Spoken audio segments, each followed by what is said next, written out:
As evening slowly descended over the Kaz Mountains, the wind drifting through the pine trees seemed to seep into a person's soul. The sky had turned purple, and the sound of the streams echoed like a distant lament. Hasan dipped his tired feet into the cold water after a long day of walking. He looked at his hands. They were covered with calluses, yet he still didn't feel strong, because a person could sometimes cross mountains and endure hardships, yet still feel small in the eyes of the woman he loved. Emily stood a little farther away. The wind gently played with the scarf on her head, and a few strands of hair shimmered in the moonlight. Every time Hasan looked at her, he felt a strange ache inside. It was as if she wasn't merely a person, but the embodiment of a life forever out of reach. "Are you cold?" Hasan asked quietly. Emily shook her head. "People of the mountains don't learn to be cold," she said. "But longing is different. It makes a person sick." Hasan couldn't answer, because he had found himself in those words. Ever since he had come from the city, everyone in the village had looked at him like an outsider. They thought his hands were too soft, that he didn't know how to carry heavy burdens, that he didn't understand the language of the mountains. But Emine's mother was harsher than the rest. "If a man cannot carry the burden of the mountain for the woman he loves," she had said, "he will never be able to carry the burden of life." Those words had settled deep inside Hasan. The next morning was the day of the test. A heavy sack was placed upon his back. The mountain paths were rocky. As the sun climbed higher, the air grew heavier. Sweat filled his eyes, and his breath became shorter, yet he kept walking. Some people believed love was merely a feeling.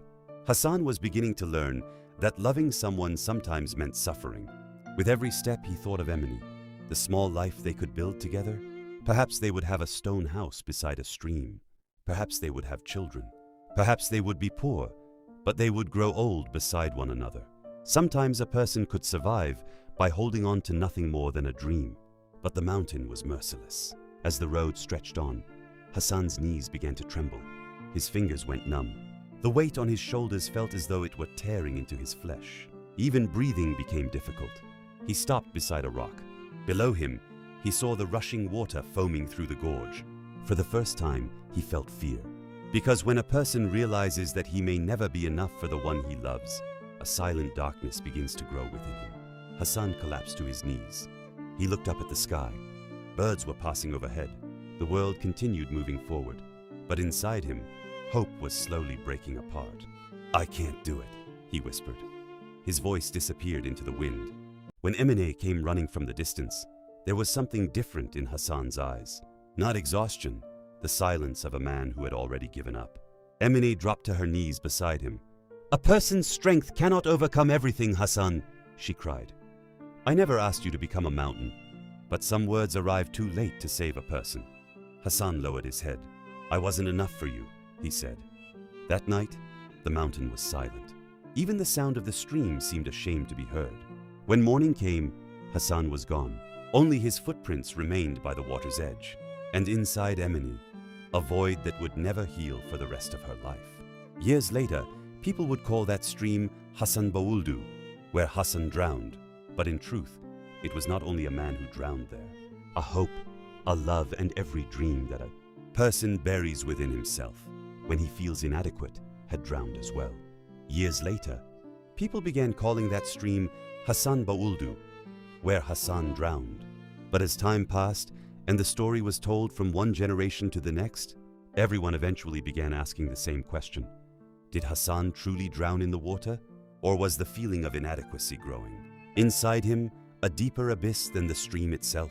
Because some people do not drown in rivers. Some drown beneath the weight of other people's expectations. Some drown while trying to prove their worth, and some drown the moment they become convinced they are not worthy of the person they love. The sack on Hasan's shoulders had been heavy, but perhaps the burden that killed him was not the one he carried on his back. Perhaps it was his belief that love had to be earned through suffering. Yet love was never a scale designed to measure a person's strength. One did not need to conquer mountains in order to be loved, nor did one need to destroy oneself. But Hasan never learned that truth, and the mountains became the graveyard of truths left undiscovered. For years, Emily returned to the same stream. She would stand by the flowing water and watch it pass. Because sometimes, a person does not lose someone they love.